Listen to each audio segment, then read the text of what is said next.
WhatsApp guys, I hope so তোমরা সবাই অনেক ভালো আছো। অ্যান্ড আজকে তোমাকে বলতে চলছি যে ইউএসএতে তোমরা কীভাবে ইজিলি আসতে পারবা, অ্যান্ড ইউএসএতে আসা ইজি কিনা হার্ড আজকে তোমাদেরকে সব কিছু জানাবো।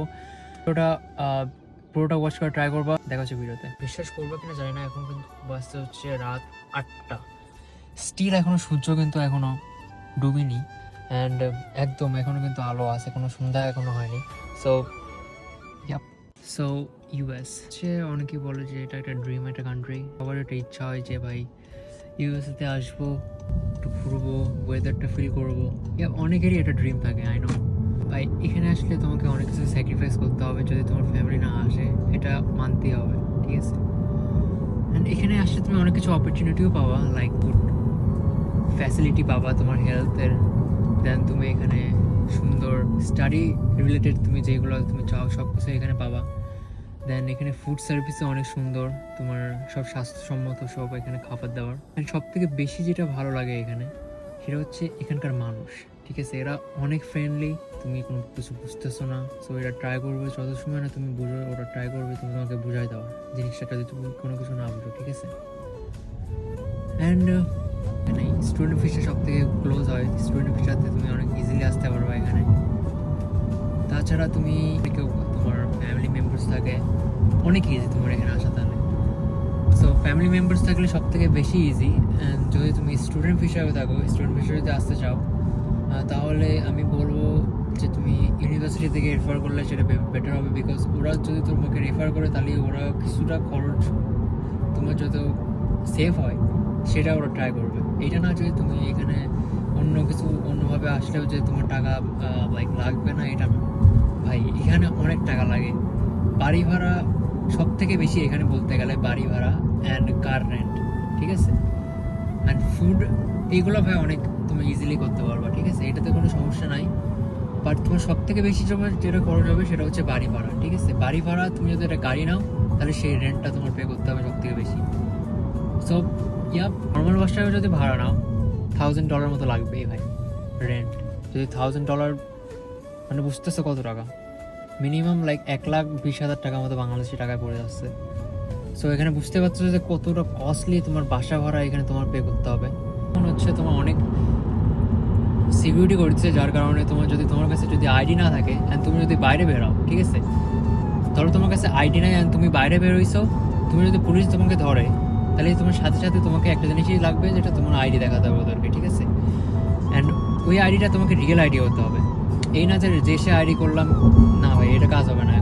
এখন তোমার রিয়েল আইডি লাগবে, যে রিয়েল আইডিটা তোমাকে কাজে লাগবে হচ্ছে তোমার এখানকার পার্মানেন্ট রেসিডেন্ট হবা কি গ্রিন কার্ড তোমাকে আসে, তোমাকে এই দেশের নাকি তোমার ওটা যাচাই করবে ওই কার্ডটা দিয়ে, ঠিক আছে? সো ওই কার্ডটা সব অনেক ইম্পর্টেন্ট এখানকার। আর তুমি যদি ট্যুরিস্ট হয়ে থাকো, মানে এই দেশে যদি তুমি একটু ঘুরতে আসতে চাও, চলো এই দেশে আসে একটু কদিন থাকবো, তুমি ওটা পারবা। 6 মান্থে তোমার দেশের থেকে ভিসা দেয়, ভিসা 6 মান্থের ভিসা তোমাকে অ্যাপ্লাই করলে এখানে আসতে পারবা, 6 মাসের জন্য থাকতে পারবা, ঘুরতে পারবা, যেখানে খুশি সেখানে যেতে পারবা, মানুষদের সাথে কমিউনিকেট করতে পারবা। অ্যান্ড এটা হচ্ছে ইউএস লাইফ। তোমার যদি 18 ইয়ার্স হয়ে থাকো, আমার মতো যদি হয়ে থাকো, তোমাদেরকে একটা জিনিসই সাজেস্ট করতে চাই, সেটা হচ্ছে যতটুকু পারো বাংলাদেশ থেকে ভাই একটু ভিউটা দেখে আসো ভাই। বিকজ এখানে আসলে তুমি দেখতে পারবে, এটা না যে দেখতে পারবা না। তুমি যদি 18 ইয়ার্সের এরকম হয়ে তারপরে এখানে আসো, তাহলে কিন্তু ভাই তোমাকে ফিল পাবা যে একাকিত্ব কি, ঠিক আছে? ফ্রেন্ডস সার্কেল এইগুলো কিন্তু ভাই অনেক মিস করবা, অ্যাকচুয়ালি অনেক মিস করবা। অ্যান্ড তোমার যদি একাকিত্ব ভাই এখানে সব থেকে বেশি কষ্টকর, যেটা তোমার যদি ফ্যামিলির সাথে আসে তাহলে তো তোমার কোনো সমস্যা নাই, ওদের সাথে কমিউনিকেট করতে পারলে তো তোমার আর কোনো ইয়েই হয় না। বাট মেইন কথা হচ্ছে তুমি যদি একা আসো আর তোমার যদি বয়স যদি 19 বছরের ভিতরে হয়, তাহলে ভাই আমি বলবো, আর তুমি যদি স্টুডেন্ট ভিসা আসো তাহলে কোনো সমস্যা হবে না, কারণ স্টুডেন্ট ভিসাতে আসলে তুমি আমার কমিউনিকেট করতে পারবো, ওর সাথে কথা বলতে পারবো, লাইক আমিও কথা বলি অনেক। বাট তেমন ওরা ফ্রেন্ডলি না। তো আমরা যেভাবে লাইফ লিড করে আসি বাংলাদেশে অনেক ফ্রিলি, ঠিক আছে? আমরা সকালবেলা উঠছি, রুটিন কি ভাই, আমরা ইচ্ছা করলে বিকালবেলা কোথাও ঘুরে ঘুরতে যেতে পারতাম বাংলাদেশে। বাট এখানে সেটা করতে পারবো না আমরা। এখানে টাইম ফিক্সড, দিন যে কখন চলে আসছে ভাই কিচ্ছু বুঝতে পারতেছি না। ভিউটা আসলে অনেক সুন্দর লাগছে, ভিউটা কিন্তু অনেক সুন্দর লাগছে, তাই না? সো এটাই ছিল ভাই আজকের ভিডিও। অ্যান্ড লাস্টলি একটা কথাই বলবো, বাংলাদেশে ভাই পকেটে 100 টাকা থাকলে যে মজাটা ছিল না ভাই, এখানে আমার মনে হয় যে $100 থাকলেও সেই মজাটা পাওয়া যায় না। বিলিভ মি, 100 টাকা যেটা বাংলাদেশে যদি আমার কাছে পকেটে থাকতো না ভাই, অনেক মজা পাইতাম ওই টাকা দিয়ে, ঠিক আছে, যদি পকেটে 100 টাকাও থাকতো। বাট এখানে যদি আমার $100ও থাকে না, সেই ফিলটা একদম পাই না ভাই আমি, একদমই না। এই ছিল আজকের ভিডিও। আজকে হোপফুলি তোমাদের ভালো লাগছে এই ভিডিওটা। যদি ভালো লাগে থাকে প্লিজ ভাই প্লিজ ফেসবুক পেজটাকে ফলো করে দিও, অ্যান্ড ভিডিওতে অবশ্যই লাইক করে অ্যান্ড কমেন্টে জানাই দিও ভিডিওটা কেমন লাগছে, অ্যান্ড নেক্সট ভিডিওতে কেমন ভিডিও দেখতে চাও, কেমন টপিক দেখতে চাও, অবভিয়াসলি কমেন্টে জানাই দিও। সো আমি ট্রাই করবো ওইভাবে বানানোর।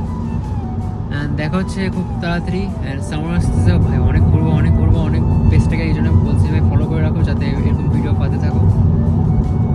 দেখা হচ্ছে নতুন কোনো ভিডিওতে। Take care of.